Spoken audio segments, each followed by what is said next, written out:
အသင်းကနေထွက်ရတော့မယ်လို့သူတိုင်းတွေတော်တော်များများထွက်နေတဲ့ကစားသမားတစ်ယောက်ကသူ့ရဲ့စာချုပ်ကိုသူ့ကိုယ်တိုင်တက်တန်းတိုးနိုင်တဲ့လျှော့မအခွင့်အရေးတစ်ခုပိုင်ဆိုင်ထားတယ်ဆိုရင်တော့ဒါမလို့ထင်နိုင်မှာလဲကဲ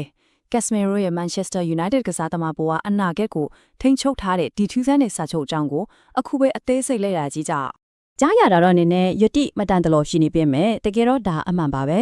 အပြောင်းရွှေ့တဲ့နေရဲ့နောက်ွယ်မှာ Casemiro ရဲ့စာချုပ်ထဲကစာလုံးအသေးလေးတွေထဲမှာသူ့အနာဂတ်အဖြေကရှိနေပါပဲအရင်ဆုံးသူ့အပေါ်မှာဘာလို့အပြောင်းရွှေ့ဖြီးအားတွေဒီလောက်တောင်ရှိနေလဲဆိုတာကိုအရင်ကြည့်လိုက်ကြရအောင်အပိုင်း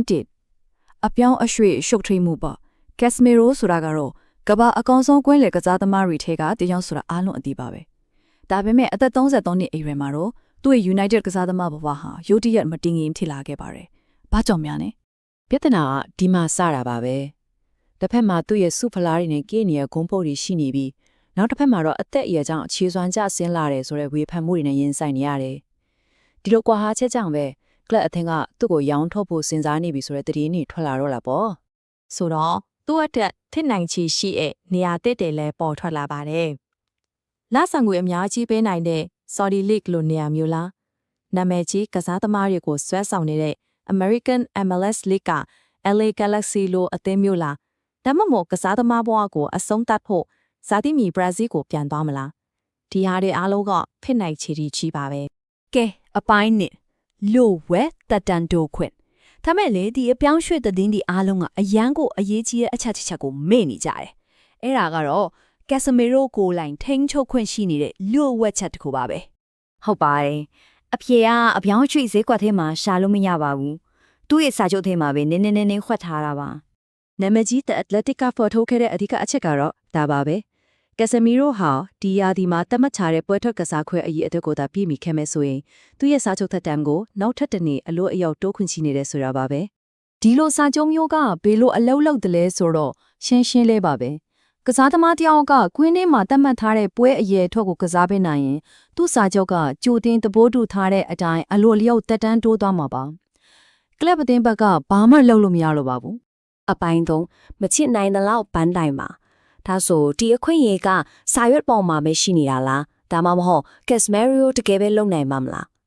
ကဲငငနန်းတွေကိုပဲတိတ်ချိလိုက်ကြရအောင်မှတ်ထားရမယ့်မွန်နံပါတ်ကတော့35ပါပြိုင်ပွဲဆောင်မှာပွဲထက်ကစားသမားအဖြစ်35ပွဲပြည့်အောင်ကစားနိုင်ခဲ့ရင်သူ့ရဲ့စာချုပ်ကအလိုလျောက်တက်တန်းတိုးသွားမှာပါ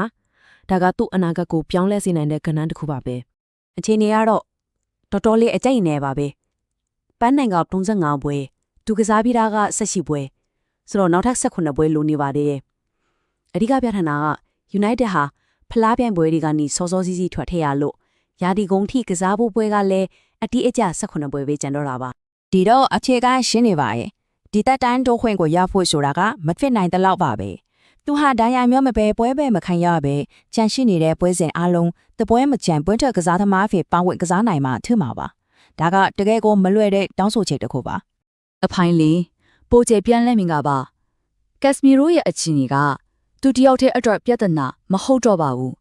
ဒါကခေတ်သစ်ဘောလုံးလောကမှာကလပ်အသင်းတွေစာချုပ်ဆိုရဲ့အခါရင်ဆိုင်ရတဲ့မဟာဗျူဟာမြောက်စင်ခိုးမှုတွေကိုမီးမောင်းထိုးပြနေရတဲ့အတူတူပါပဲ